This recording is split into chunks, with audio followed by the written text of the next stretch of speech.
if we can talk about Torch River itself, the river path was changed by dredging again, as we said with clam. And this was done again so the large boats could get through. And of course, Torch River was a real impediment to traffic because people walking or taking their buggy or their horse or whatever it was would get down to the bottom of the hill, and where the Torch River Bridge is now, there was no bridge. There was no way to get across. So they had a problem. So further south at, I think there's a Marine Service down there further south, and they had a system whereby they had a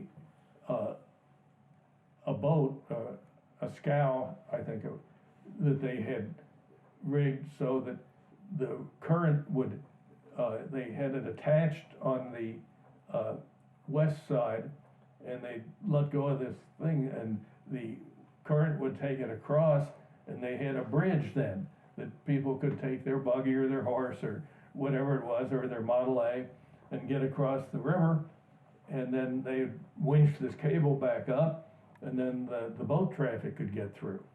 It was a clever way to solve a problem, inexpensive maybe. But the land along the sides of Torch River generally was pretty swampy. It was, but when of course, when they dredged it out, then that area wasn't swampy.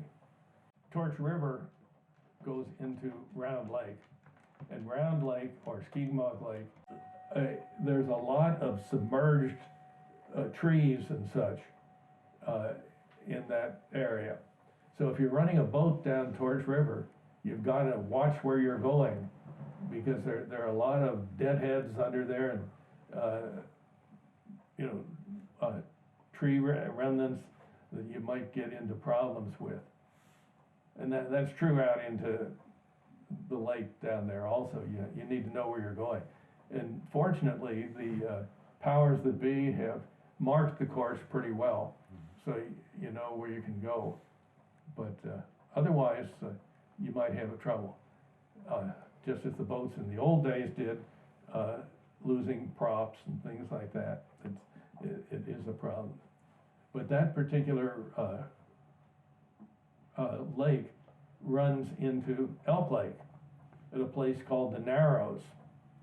And that's because well, would you believe the lakes are narrower, the shorelines are closer together, the north and south line. And this particular area is just terribly rich in local history.